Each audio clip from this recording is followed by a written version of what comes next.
ក្បាលដំបងមកក៏ដឹងថាសប្បាយដែរទាំងអស់គ្នាចឹងមកមើលដំណើរកំសាន្តកែបកំពតបើល្ងាចរបស់នាងខ្ញុំយើងរកទីតាំងបានញ៉ាំបាយថ្ងៃហើយគឺ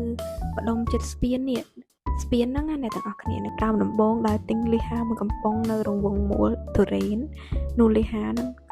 គីមកំប៉ុងតែទាហ្នឹងហើយនោះនាងខ្ញុំកំពុងហូបនំប៉័ងអាំង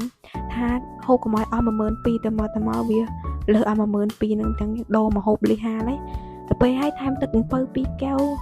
មួយផាសិនអីទៅឡើងដល់20000ចោះបដ ாய் ហ្នឹងហ្វែលមួយបាត់ឯនេះហ្វែលតង់ទី1ប៉ុន្តែរបស់ឆ្ងាញ់ហើយស្រស់អញ្ចឹងជាមួយទេសភាពបែបហ្នឹងអត់ស្ដាយលុយទេទោះបី20000ហ្នឹងក៏ដោយពួកអីមានក្តីសុខជាមួយនឹងការញ៉ាំជាមួយនឹងទេសភាពបែបនេះខ្ញុំអត់នឹកស្មានថាកន្លែងខ្ញុំអង្គុយញ៉ាំបាយពីណាគីមហ្នឹងវា fresh ដល់ថ្នាក់ហ្នឹងវាស្រស់ស្រាយហ្មងហើយញ៉ាំចូលដាក់យកឆ្ងាញ់នោះឆ្ងាញ់មហាសានឆ្ងាញ់តឹងពៅនឹងឡើងផ្អែមតិចដល់បេះដូងទៀតហើយអាលីហានឹងអត់មានថ្ងៃទេប៉ុន្តែឆ្ងាញ់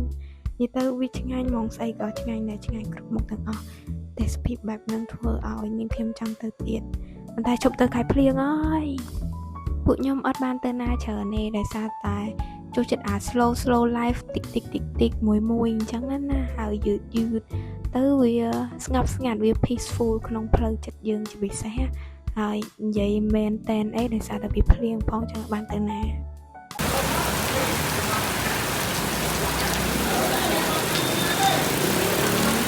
ខ្ញុំចូលចិត្តទេសភាពភ្លៀងរិចអញ្ចឹងដោយសារតែពេលមេឃភ្លៀងទៅអស់ចឹងអាទុកកង្វល់របស់យើងហ្នឹងក៏វាលា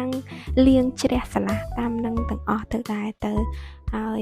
មេឃវាស្រឡះឡើងវិញប្រៀបដូចយើងថ្ងៃថ្មីមកវិញថ្ងៃដែលស្រឡះមកវិញអីចឹងទៅ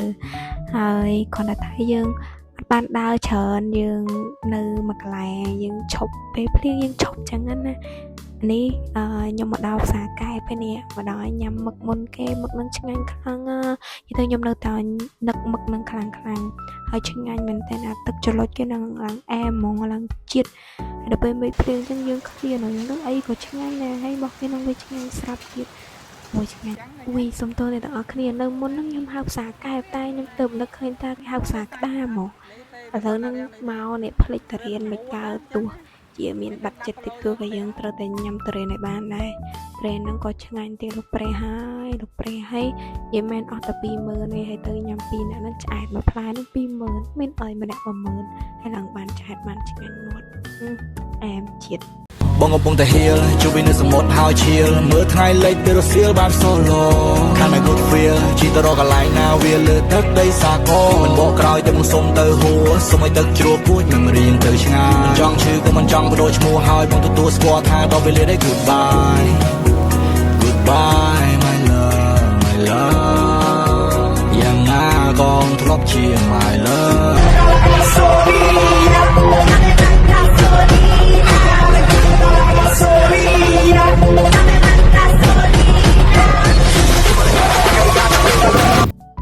ពេលនេះ vlog បើល្ងាចកំពតកែភ្នំពេញរបស់នាងខ្ញុំបានចប់ហើយសូមអរគុណបងប្អូនដែលបានមើលដល់ចប់ទាំងមិននឿយហត់និងមិននឿយណាយជម្រាបលា